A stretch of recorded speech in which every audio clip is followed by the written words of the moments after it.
Hello, I'm Spooky Little Fox, and today I'll be making a miniature room box of the library from Little Nightmares. This is the box I'll be using. For the wood floor, I used these popsicle sticks. I cut off the rounded edges and cut them into various lengths. Then I glued them into the box using Mod Podge. Then I stained them using some watered down acrylic paint. Here I'm making a cutout for the little vent that leads to the TV room. I made these baseboards out of balsa wood, and I secured them with tiny nails and Mod Podge. My partner made this wallpaper for me using their drawing tablet, and we printed it out. I cut it into strips and roughed it up using tweezers and scissors. I also used watered down acrylic paint to make it look weathered. I then glued it into the box using some Mod Podge.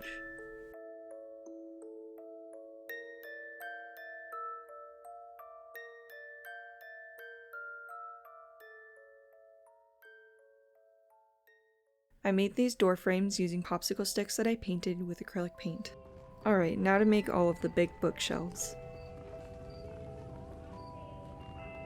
I used balsa wood and foam board for the shelves. I would have used all balsa wood, but I didn't have nearly enough for all of them, so I just worked with what I had. As you can see, I cut the foam board into rectangles and used the strips of balsa wood for the legs of the shelf. I glued them all together using Mod Podge.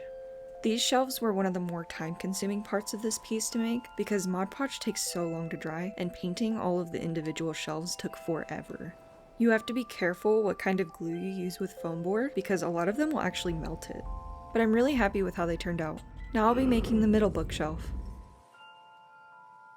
I noticed some of you asked why he has so many books if he's blind, and it got me thinking. By observing Roger in-game, you can see that he has a large collection of items, such as children's toys and books, and when you turn the TV on, it's playing what appears to be a children's show.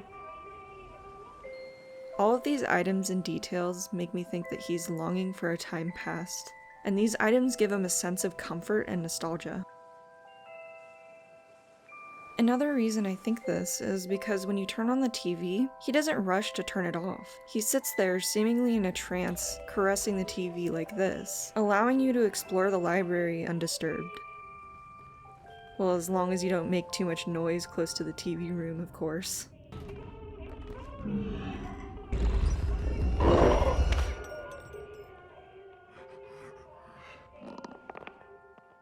Now I'll be showing how I made the books.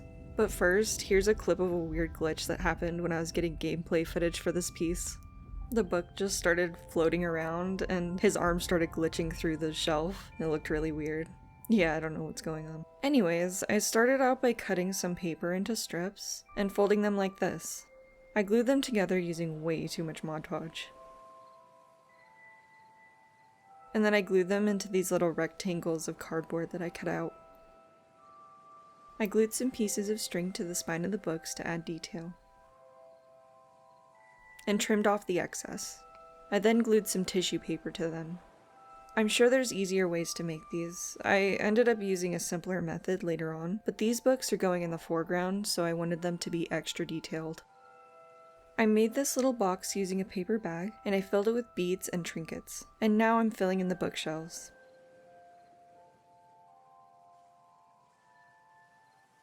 I had some people complain that the books were too colorful, and yes, I know it's not completely accurate to the game, but that's the cool thing about art. There are no rules. It can look however you want. The point is to have fun and use your creativity. I wanted to add my own touch to the scene, so I added a lot more detail than there was in the game, and I had a lot of fun doing it. I kind of wanted it to resemble something out of an I Spy book. I used to spend hours looking at those books growing up. I love the type of art where you notice something different every time you look at it, and that's what I wanted to create here.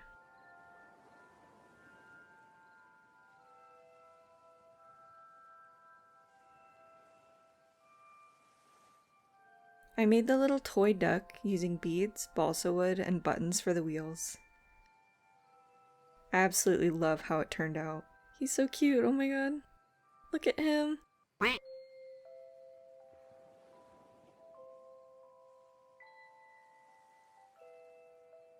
Here I'm gluing some of the books into stacks for 6 to climb.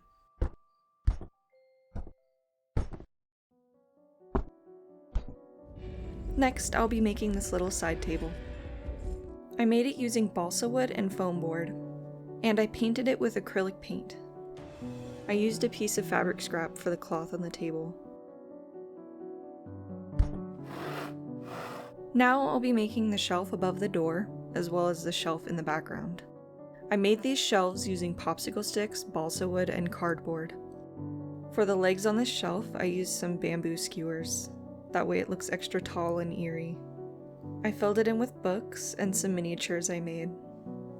And yes, I used a pillow organizer for them, but you gotta use what you have, and this just so happens to work really well for this.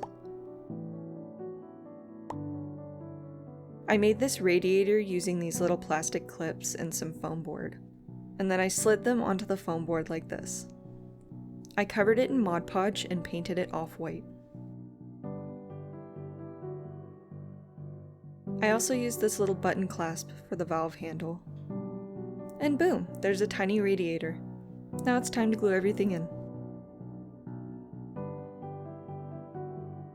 I asked you guys to guess how many books are in this piece, and all you guys said was more than 100 books, which yes, there's definitely more than 100 books here, but can any of you actually guess how many books there are?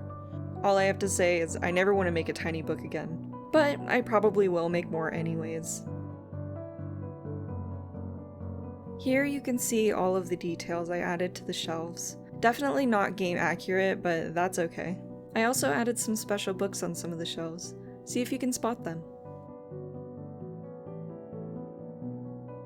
I love making pieces from Little Nightmares because it's so fun to emulate the art style, and I don't have to worry too much if things look crooked or wonky. If they are, it just adds to the charm. I especially love the eerily tall shelves with legs that are way too long. It's such a great art style. This will definitely not be my last Little Nightmares piece. I'm planning on making a lot more. I still want to make the Twin Chef's Kitchen, some stuff from the DLC, and some scenes from Little Nightmares 2 and 3 when it comes out. Leave a comment down below if you have a scene you'd like to see me make. It doesn't have to be from Little Nightmares, it can be from whatever you want. I love hearing your guys' ideas.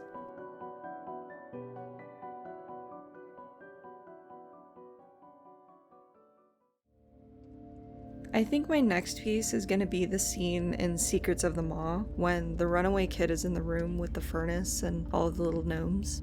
It's one of my favorite moments in the game. The music's so peaceful.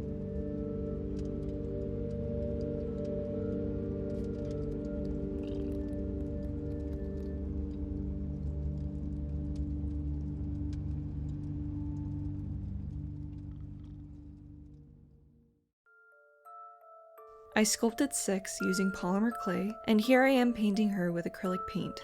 I even gave her a functional music box.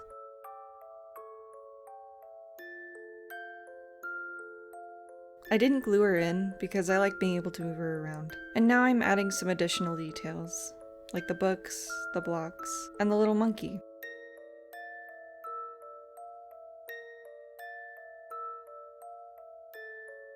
I decided to add some extra candles. That way there's additional lighting. We want it dark, but not too dark that you can't see anything.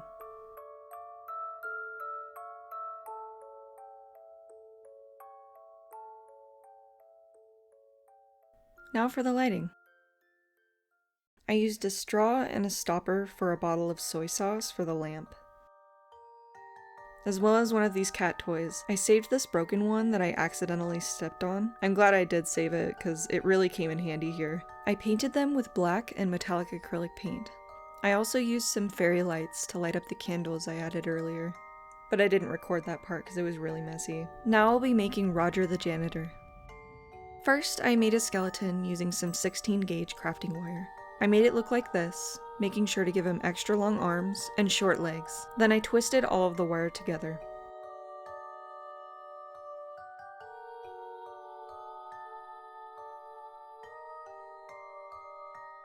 I also made him some hands using a thinner wire, this way they won't fall apart. Then I sculpted him using polymer clay. I didn't record this part of the process because I was so focused on trying to make him perfect. I was really nervous about making his face because I am not experienced with making faces, so I was pleasantly surprised with how good he ended up turning out. I painted him with flat colors and then went over him with watered down paint, making sure to get in every little crack and crevice to really bring out the details I added.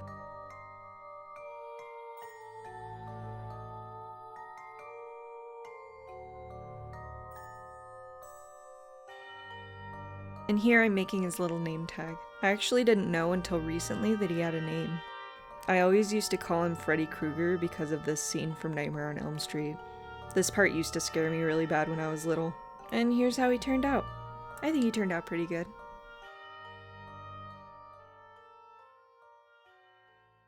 Thank you all so much for watching. Don't forget to like and subscribe, and comment down below if there's any projects you'd like to see me make in the future.